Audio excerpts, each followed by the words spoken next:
people think saving and investing are basically the same thing. Money you're not spending, right? But here's the truth. Saving keeps you safe while investing makes you wealthy. And if you get the order wrong, it can cost you years of financial progress. So today we're breaking down the real difference between saving and investing, when to do each, and how to balance both. No jargon, no fluff, just strategy. Everyone's heard the old advice, pay yourself first. But what does that really mean? Should that first dollar go into your savings account or your investment portfolio? Here's the thing. The answer depends on what stage of financial stability you're in. If you're still building a foundation, saving is your shield. Once your foundation is solid, investing becomes your sword. Let's start with saving. Saving is about protection and liquidity. Having quick access to money when life throws a curveball.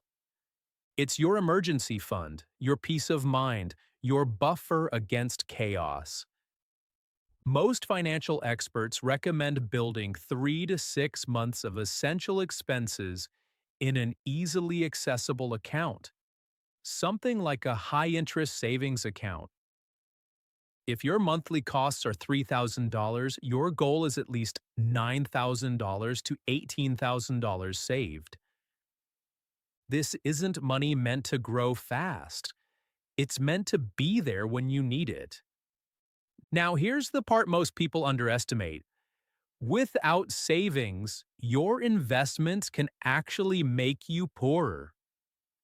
How? Imagine you invest every extra dollar you earn, but then your car breaks down. You're forced to sell those investments at the worst possible time, maybe during a market dip, locking in losses you could have avoided. So, ironically, saving protects your investments.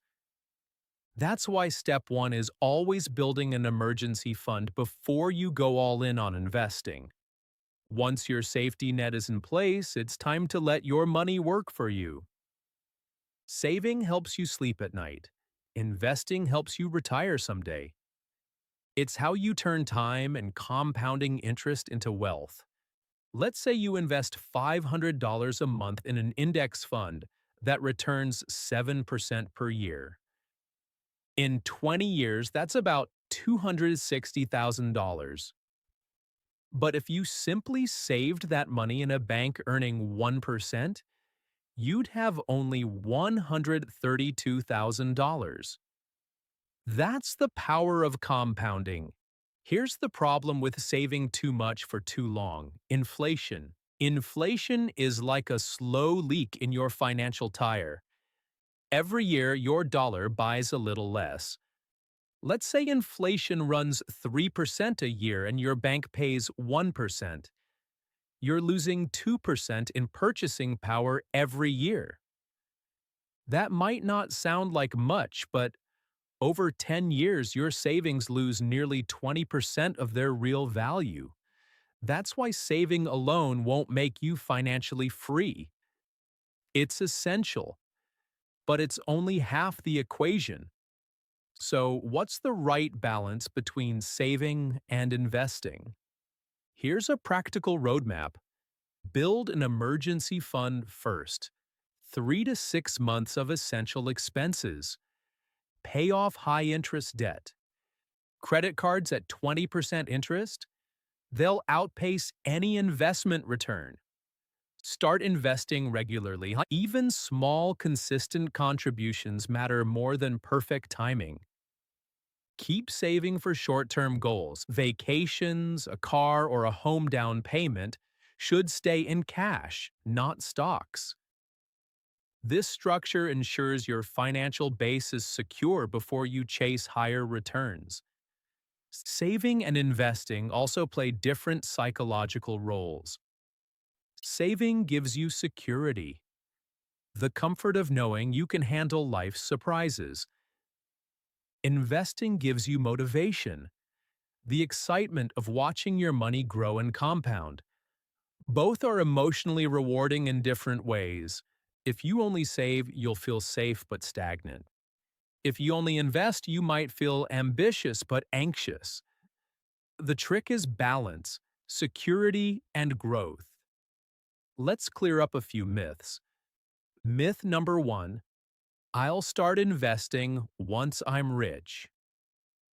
Reality: you get rich because you start investing early. Myth number two: I should save until I have zero risk. There's no such thing as zero risk.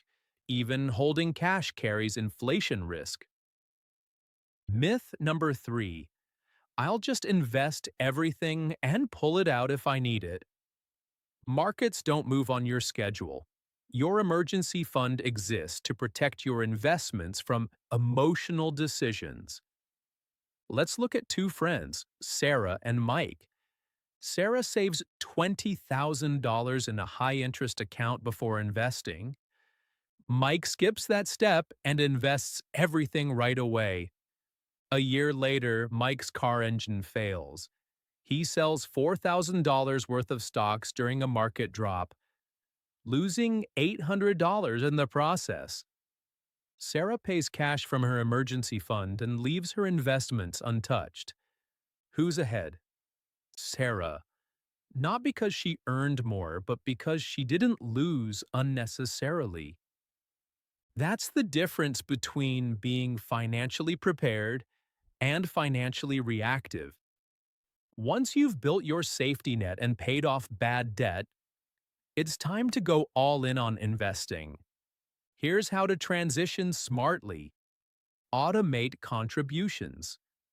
Set up automatic transfers to your RRSP, TFSA, or 401k.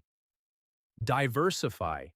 Mix index funds, ETFs, maybe some dividend stocks.